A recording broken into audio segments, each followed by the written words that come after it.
భక్తజనులకు నమస్కారము. శ్రీ గణేశాయ నమః, శ్రీ సరస్వత్యై నమః, శ్రీ పాదవల్లభ నృసింహ సరస్వతి, శ్రీ గురు దత్తాత్రేయాయ నమః. శ్రీ దత్తదర్శనం గ్రంథంలోని 3వ సంపుటి కార్తవీర్య మోక్షం నుండి 15వ అధ్యాయం మహావాక్యోపదేశం.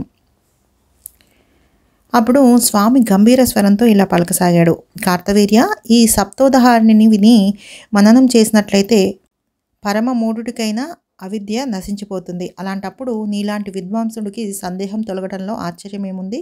మరి పూర్వం నువ్వు ధర్మార్థ కామాలు అడిగావు, అవే ఇచ్చాను. ఇప్పుడు మోక్షాన్ని అడుగుతున్నావు, ఇది ఇస్తాను. అన్నం అడిగిన వాడికి అన్నం పెట్టాలి, దాహం అడిగిన వాడికి నీళ్లు పోయాలి, రోగికి మందులు ఇవ్వాలి, ఎవడికి ఏది కావాలో అది ఇవ్వాలి. అంతేకాని వాడొకటి కావాలంటుంటే నువ్వు వేరొకటి ఇస్తే అది వ్యర్థమే కదా. ఇప్పుడు అడుగుతున్నావు స్వస్వరూపం కావాలని. ఇదిగో చెప్తున్నాను విను. అర్జున, నిజానికి బద్ధుడని ముక్తుడని ఇద్దరు లేరు. ఆ విషయం చివరికి నీకే తెలుస్తుంది. అదలా ఉంచు.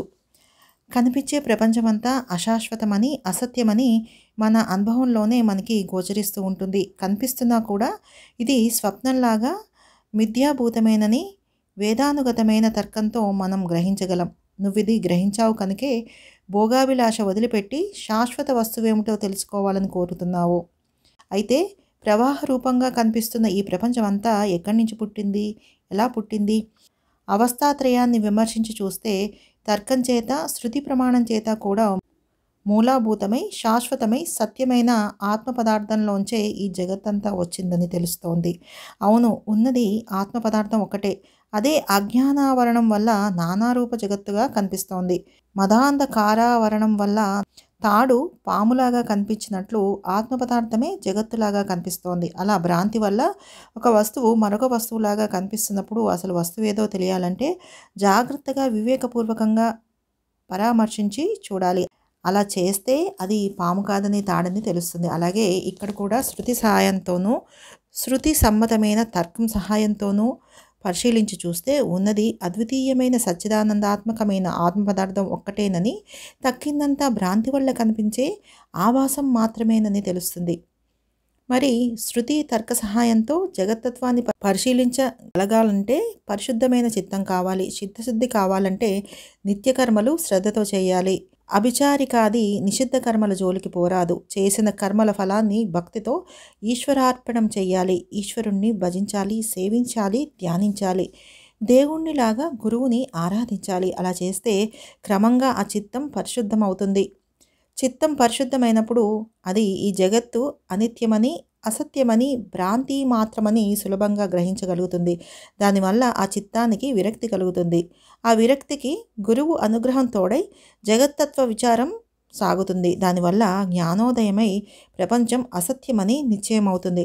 అప్పుడు సాధకుడు నిత్యాంత్య వస్తు వివేకము, ఇహముత్ర ఫలభోగ విరాగము, శమదామాది షట్క సంపత్తి, ముముక్షత్వము అనే సాధనా చతుష్టయాన్ని సాధించుకుంటాడు. అప్పుడు సద్గురువు తత్వామాస్యాది మహావాక్యాలను అర్థ విమర్శన పురస్సరంగా ఉపదేశించగా సాధకుడు శ్రవణ మనన నిధి ధ్యాస ధారణాదులను అవలంబించి గురువు చేసిన ఉపదేశాన్ని మనస్సుకు బాగా పట్టించుకుంటాడు. అప్పుడు తత్ బ్రహ్మ పదార్థం త్వం నీవు అసి అయి ఉన్నావు, మీ ఇద్దరికీ భేదం లేదు, అంటే మీరిద్దరని లేరు, అదే నువ్వు, నువ్వే అది అని అనుభవానికి వస్తుంది. అదే చరమస్థితి, అదే అద్వితీయానందస్థితి, అదే మోక్షం. అర్జున, పరమగుహ్యమైన వేదాంత సిద్ధాంతాన్ని నీకు బోధించాను. నీవు సూక్ష్మబుద్ధివి కనుక నేను చేసిన ఉపదేశాన్ని అందుకోగలవు. నువ్వు ఎవరిని ధ్యానిస్తున్నావు అని అడిగావిందాక. ఇదిగో ఈ ఆత్మ పదార్థాన్నే నేను నిరంతరం ధ్యానం చేస్తూ ఉండేది. ఆ ఆత్మతత్వాన్నే నీకిప్పుడు బోధించాను. అర్జున, నువ్వు బహుకాలంగా అనేక సత్కర్మలను నాకు అర్పణంగా చేశావు. అందువల్లే నీకు నా యందు నిశ్చలమైన భక్తి కుదిరింది. దానివల్లే నీకు ఈ చిత్తశుద్ధి, వైరాగ్యోదయము, మోక్షాసక్తి కలిగినాయి. ఇప్పుడు నా వల్ల తత్వబోధ పొందావు. నీకింకా ఏమైనా సందేహాలుంటే చెప్పు, తీరుస్తాను. స్వామి మహోపదేశాన్ని ఏకాగ్ర బుద్ధి అయి విన్న కార్తవీర్యుడు దాని అర్థాన్ని చక్కగా నెమరవేసుకుని స్వామికి భక్తిపూర్వకంగా నమస్కరించి, స్వామి, తమ దయ వల్ల జ్ఞానం లభించింది. లోపల సందేహాలు ఏమీ లేవు, కానీ విన్నది గట్టిగా మనసులో నిలవటం లేదు. నిరంతరాయమైన ఆనందానుభవం కూడా రావటం లేదు. ఆనందం నా హృదయంలో స్థిరంగానూ రూఢిగానూ ఉండేలాగున అనుగ్రహించండి అన్నాడు.